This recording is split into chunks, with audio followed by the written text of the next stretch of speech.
Hello बच्चों, मैं राकेश टेमरे आपके सामने एक बार फिर लेकर आया हूँ, है ना। एनसीईआरटी फिजिक्स क्लास 12 की चैप्टर नंबर 3 के क्वेश्चन बैंक के न्यूमेरिकल क्वेश्चंस देखते हैं क्या दिया गया इन क्वेश्चनों में, क्या बोला गया है, कैसे हल करेंगे। ठीक है, तो देखिए क्वेश्चन नंबर 5, विभवमापी के तार की लंबाई कितना है 280 सेंटीमीटर पर एक लेक्लांसी सेल संतुलित होता है जब इस सेल के श्रेणी क्रम में एक डेनियल सेल जोड़ दिया जाता है तो संतुलन बिंदु 480 सेंटीमीटर की दूरी पर आता है। दोनों सेलों के विद्युत वाहक बल की तुलना करना है। कुछ नहीं है, बहुत सरल सा क्वेश्चन है। थोड़ा कंफ्यूज करने के लिए लेक्लांसी सेल और डेनियल सेल बोल दिया है, डरने की जरूरत नहीं है। ठीक है, क्या बोला कि विभवमापी के तार की लंबाई।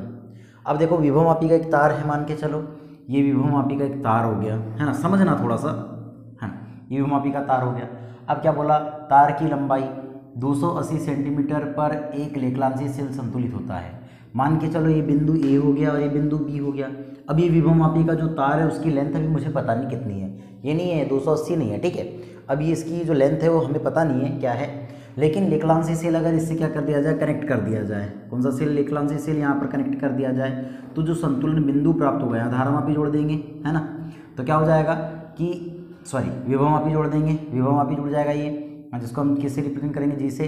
अब देखो ध्यान से कि ये क्या होने वाला है कि ये हो जाएगा, इससे संतुलन बिंदु किस पर प्राप्त हो जाएगा, 200, यहाँ इस बिंदु से 280 सेंटीमीटर दूरी पर। ठीक है, और क्या कहता है, अगर इसी में अगर मैं यहाँ पर श्रेणी क्रम में और एक सेल जोड़ दूँ जिसको क्या बोलते हैं, डेनियल सेल बोलते हैं, अगर जोड़ दिया जाए तो संतुलन बिंदु कितनी दूरी पर प्राप्त होता है, यहाँ पर न प्राप्त होते, किधर प्राप्त हो जाएगा, इधर प्राप्त होगा। कितनी डिस्टेंस पर हो जाएगा, 240 पर, मतलब यहाँ से यहाँ तक की दूरी कितनी हो जाएगी, 480 सेंटीमीटर बोला है, 480 सेंटीमीटर पर क्या कहता है, दूरी पर आता है तो दोनों सेलों के विद्युत वाहक बल की मुझे क्या करना है, तुलना करना है। ठीक है बच्चों, तो देखिए हल में क्या लिखेंगे, हल में लिखेंगे माना लेक्लांसी सेल व किसका है, डेनियल सेल, है ना, डेनियल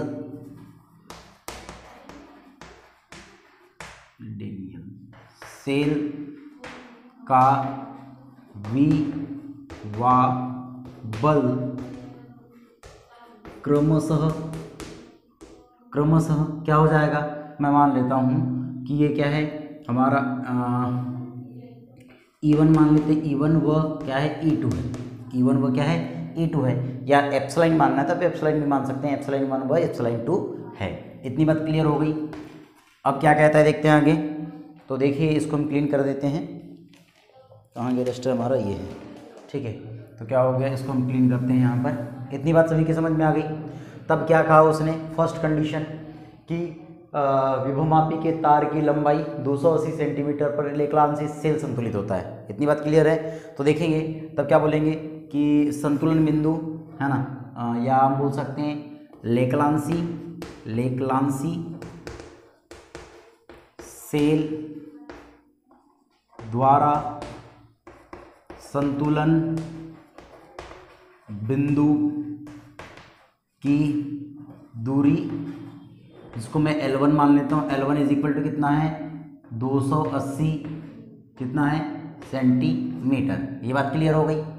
अब क्या कहा, तब प्रथम, है ना, तब क्या बोल सकते हैं, तब प्रथम संतुलन की स्थिति, तब हम प्रथम संतुलन की स्थिति देख लेते हैं कि प्रथम संतुलन की स्थिति क्या होगी। तो संतुलन की स्थिति निकालने के लिए हम बात कर सकते हैं कि यहाँ लिखेंगे, एक फार्मूला हमने पढ़ा था कि विभवमापी के सिद्धांत में क्या पढ़ा था बेटा, कि ये हो जाता है E is equal to K into L, ये पढ़ा था फार्मूला।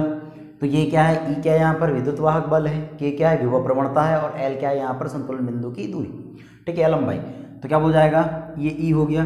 तो प्रथम क्या बोल दिया मैंने, प्रथम इस संतुलन की स्थिति बोला तो इसको E1 दे देंगे, इज इक्वल टू ये क्या हो जाएगा आपका, K हो जाएगा, है ना, ये क्या हो गया आपका, K हो गया इनटू, अब देखिए क्या होगा, L1। अब देखो दोनों के मानों को पुट कर दो, तो ये E1 की जगह क्या रह जाएगा, E1 ही रहेगा, इज इक्वल टू ये K हो जाएगा, और L1 की वैल्यू कितनी हो गई, 280। इतनी बात क्लियर हो गई। इसको इक्वेशन नंबर क्या दे देंगे, फर्स्ट दे देंगे। अब क्या बोला उसने कि जब इस सेल के श्रेणी क्रम में एक डेनियल सेल जोड़ते हैं, है ना, कि क्या बोला यहाँ पर, श्रेणी क्रम में डेनियल सेल जोड़ने पर कुल विद्युत वाहक बल क्या हो जाएगा बेटा, कुल विद्युत वाहक बल पहले सेल के कारण क्या था, E1 था, वह दूसरा सेल का कितना है, E2 है, तो कुल विद्युत वाहक बल कितना हो जाएगा, E1 प्लस E2। तब क्या बोलेंगे, तब द्वितीय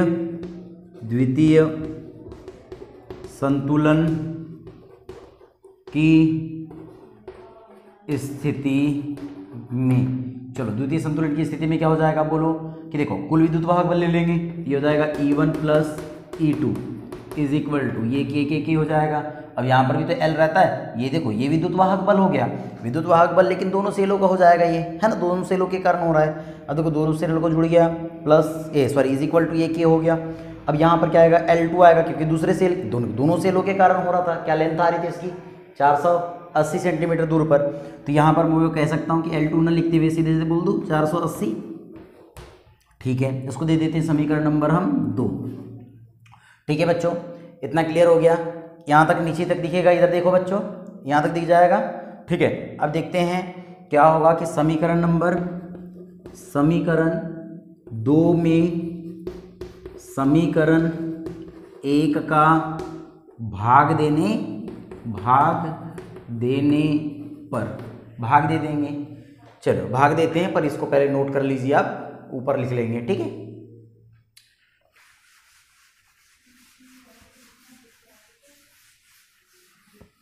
भाग देने पर तो क्या हो जाएगा, ये होगा हमारा E1 plus E2 upon E1 is equal to क्या हो जाएगा, K इंटू 480 इंटू अपान कितना होगा, यहाँ था K इंटू 280, ठीक है। कैसे K कैंसल आउट, 0 से 0 भी कैंसल आउट हो गया, ठीक है।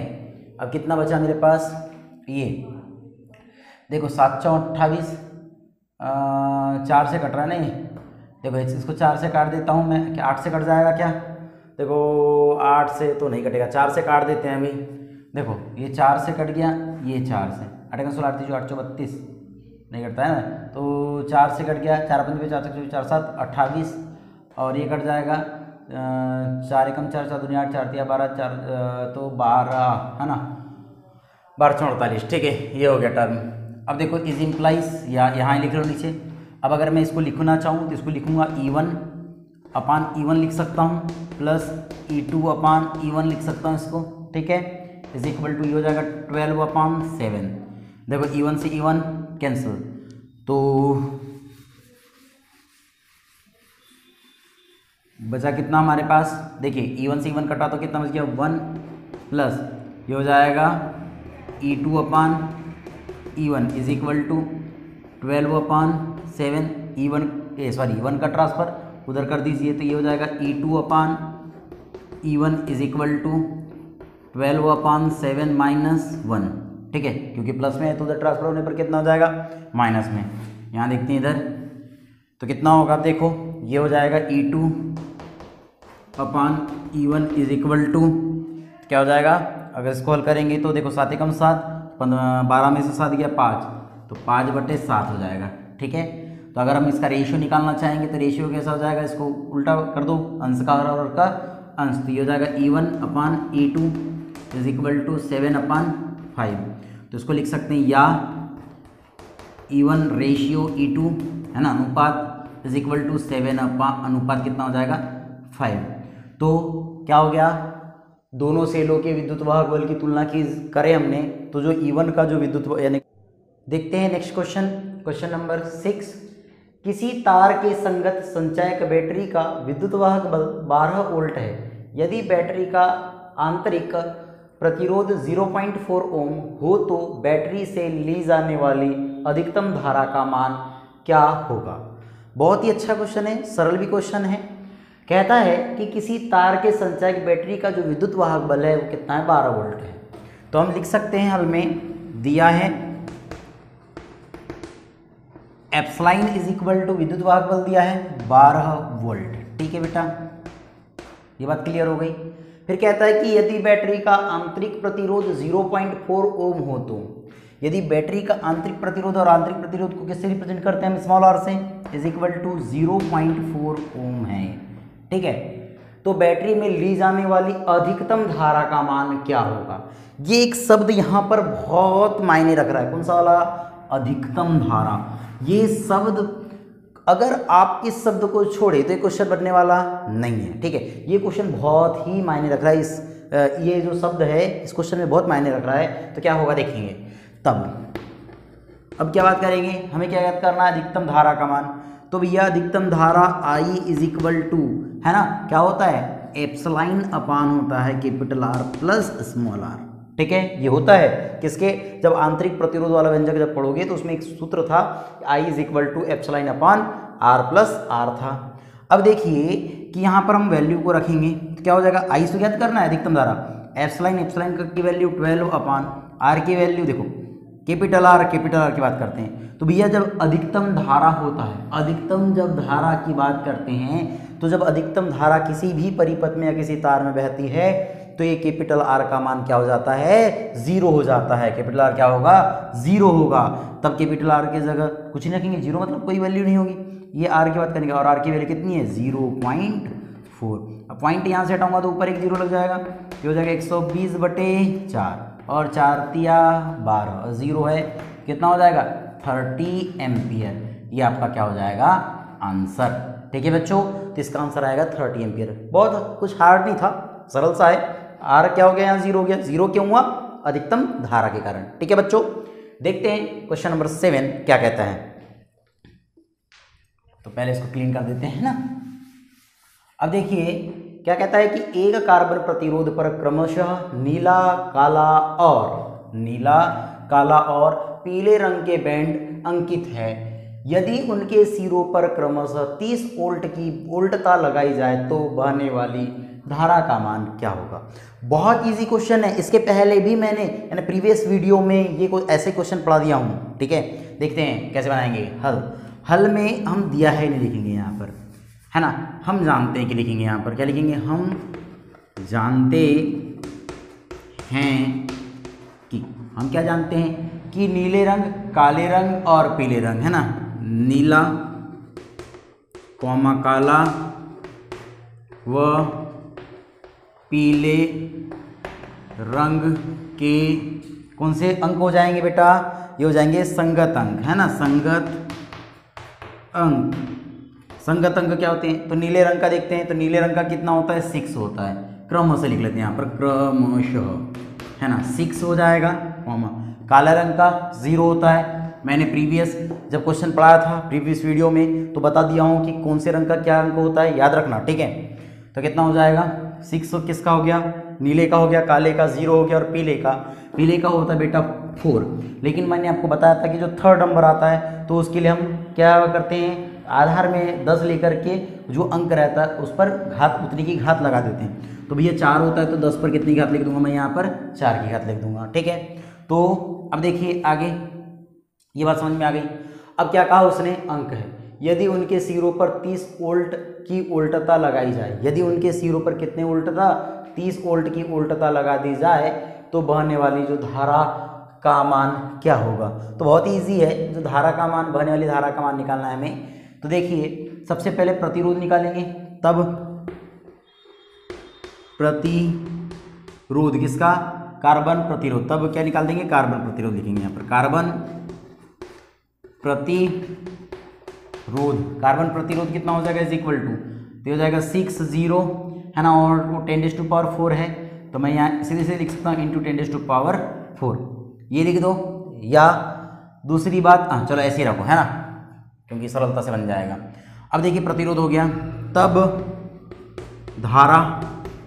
धारा मतलब I is equal to V/R। ये किसके नियम से होता है, ओम के नियम से। ओम का नियम क्या रहता है पता है कि नहीं, R is equal to V/I। I का ट्रांसफर इधर, R का ट्रांसफर इधर। ठीक है, ये सूत्र याद रख लेना। तब देखिए क्या होगा, V की वैल्यू कितनी है यहाँ पर 30 वोल्ट दी गई है, तो 30 अपॉन इसकी वैल्यू 60 इंटू 10⁻⁴ कितना हो जाएगा, ये पावर 4, 0 से 0 कैंसिल, ये इसको कैंसिल आउट कर दूंगा, कितना है 1 टाइम्स और ये 2 टाइम्स, है ना। तो जब भाग दे देंगे तो कितना होगा, देखो ये 2 तो ये हो जाएगा 0.5 हो जाएगा, होगा कि नहीं, 2 का भाग 1 में दूंगा तो 0.5 हो, और ये 10⁻⁴ ऊपर चलेगा तो 10⁻⁻⁴। अब देखो कि अगर ये यहाँ से पॉइंट हटाऊंगा तो क्या हो जाएगा, नेक्स्ट कंडीशन 5 इंटू 10⁻⁻5 हो जाएगा, और ये धारा निकाल रहे थे तो क्या हो जाएगा, एम्पियर हो जाएगा। ये आपका नेक्स्ट आंसर है। ठीक है बच्चों, तो ये 3 क्वेश्चन आज देख लिए हमने इस वीडियो में। इसके पश्चात और कुछ क्वेश्चंस हैं, उनको आगे देखेंगे। प्लीज़ अगर आपको वीडियो पसंद आ रही हो, अच्छा लग रहा हो, तो लाइक, सब्सक्राइब और शेयर ज़रूर करें, और आप इन वीडियो को, है ना, इन न्यूमेरिकल क्वेश्चंस को ज़्यादा से ज़्यादा शेयर करें कि जिससे और बच्चों को हेल्प हो। ठीक है, थैंक यू।